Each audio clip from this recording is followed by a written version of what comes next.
Hello दोस्तों, आज हम लोग 11th के मैथमेटिक्स का पहला चैप्टर पढ़ने जा रहे हैं, सेट्स। तो चलिए शुरू करते हैं। सबसे पहले सेट्स का क्या मतलब है, what is the meaning of sets. तो अगर हम सेट्स की डेफिनेशन की अगर हम बात करें तो ये जो है इसका डेफिनेशन है a well defined collection of object. A well defined collection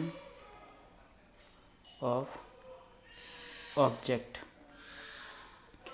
तो इसके अंदर जो टर्म कलेक्शन है और ये जो टर्म सेट है, ये दोनों टर्म एक दूसरे का साइनोनिम है। मतलब कहने का ये है कि अगर आप पूछोगे कि सेट क्या है तो आप बोलोगे कलेक्शन ऑफ ऑब्जेक्ट है, और अगर आप पूछोगे कलेक्शन क्या है तो आप घूम फिर के फिर वापस आ जाओगे सेट ऑफ ऑब्जेक्ट। तो मैथमेटिक्स के अंदर कुछ टर्म ऐसे हैं जिनको डिफ़ाइन करना पॉसिबल नहीं है ना। ऐसे टर्म को हम लोग बोलते हैं प्रीमिटिव टर्म। तो मैथमेटिक्स के अंदर जैसे जो सेट है और एक टर्म है हमारे पास एलिमेंट, तो ये जो दोनों टर्म हैं, इन दोनों टर्म को हम डिफ़ाइन नहीं कर सकते हैं। ठीक है, अभी एलिमेंट क्या होता है हम बताते हैं। क्योंकि इनको हम कम्प्लीटली डिफ़ाइन नहीं कर सकते, क्योंकि जो लैंग्वेज है उसकी एक लिमिटेशन है, तो ऐसे टर्म को हम लोग बोलते हैं प्रीमिटिव।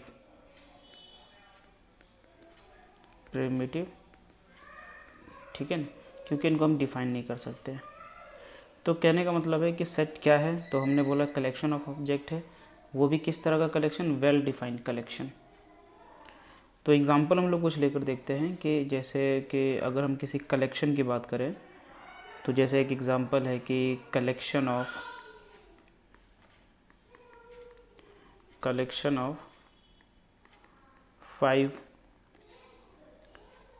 First 5 prime numbers.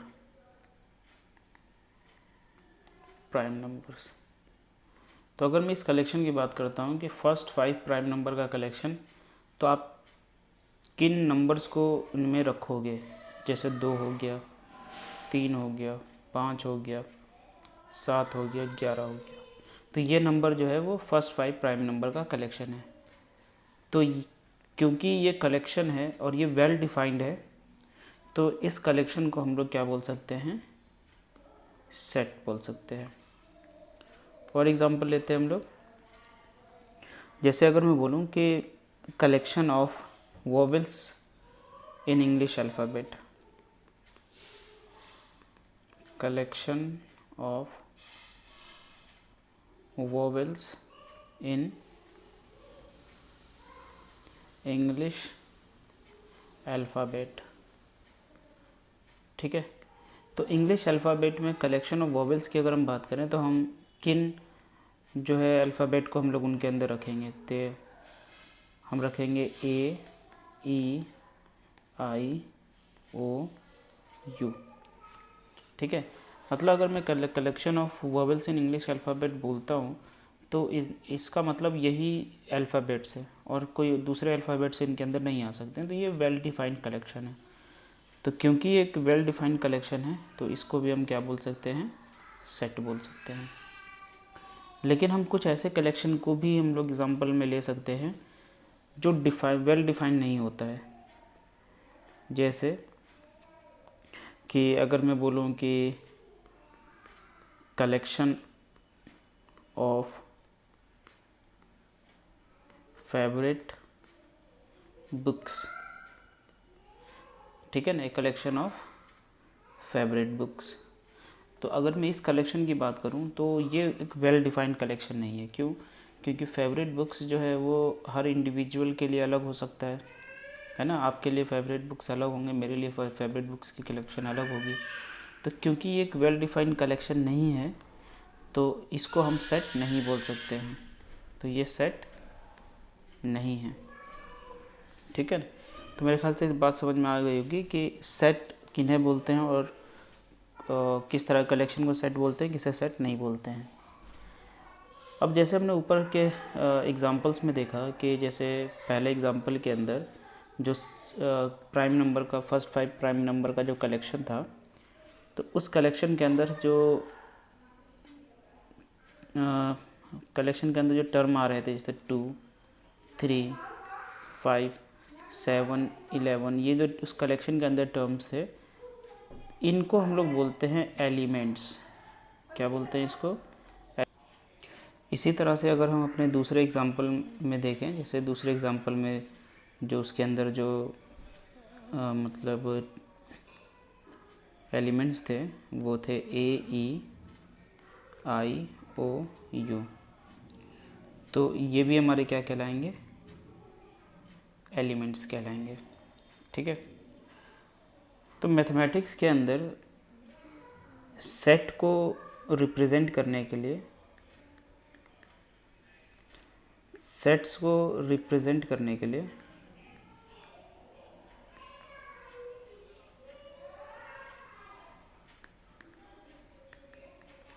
हम लोग जो है कैपिटल अल्फ़ाबेट का यूज़ करते हैं, जैसे ए, बी, सी। ठीक है।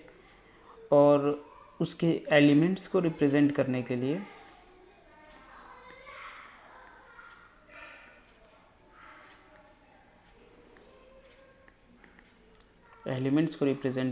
हम लोग स्मॉल अल्फ़ाबेट का यूज़ करते हैं, जैसे स्मॉल ए, small B, small C, etcetera. ठीक है। तो इनका हम लोग यूज़ करते हैं सेट्स के एलिमेंट को रिप्रेजेंट करने के लिए और किसी सेट को रिप्रेजेंट करने के लिए। अब हम ये कहते हैं कि जैसे कि एक सेट में ले लेता हूँ एग्जांपल में, तो मैंने एक सेट ले लिया जैसे ए, ई, आई, ओ, यू। ये मेरे पास एक सेट है, कलेक्शन है। ठीक है। अब इस कलेक्शन के अंदर ए जो है वो एक एलिमेंट है, तो ए इज़ एन एलिमेंट। ठीक है। तो चलो इस सेट का नाम मैं ए रख देता हूँ, है ना। तो इस सेट के अंदर एक एलिमेंट है जो कि बिलोंग करता है, बिलोंग्स टू सेट ए। तो स्मॉल ए एक एलिमेंट है जो सेट ए से बिलोंग करता है। अब इस पूरे स्टेटमेंट को अगर मैथमेटिकली हम लोग रिप्रेजेंट करेंगे तो कैसे रिप्रेजेंट करेंगे? तो इस पूरे स्टेटमेंट को हम लोग लिख सकते हैं कि small a belongs to set A. ठीक है। ये जो सिंबल हम लोग यहाँ यूज़ कर रहे हैं इसको हम लोग बोलते हैं बिलोंग्स टू। ठीक है। So small a belongs to set A. तो इस तरह से हम इसको रिप्रेजेंट कर सकते हैं। ओके। जैसे अब मैं यहाँ पे लिखता हूँ स्मॉल बी एक एलिमेंट है और ये बिलोंग नहीं करता है, इज़ नॉट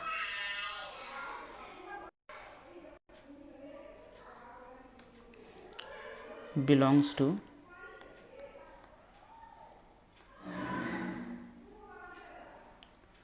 सेट ए। अब बी जो है वो तो सेट ए से बिलोंग करता ही नहीं है, तो इसको हम लोग मैथमेटिकली कैसे रिप्रेजेंट कर सकते हैं कि हम यहाँ लिख सकते हैं कि B does not belongs to set A. तो ये जो सिंबल है यहाँ इसको हम लोग लिखते हैं नॉट बिलोंग्स टू। इस सिंबल को हम लोग नॉट बिलोंग्स टू कहते हैं। ठीक है।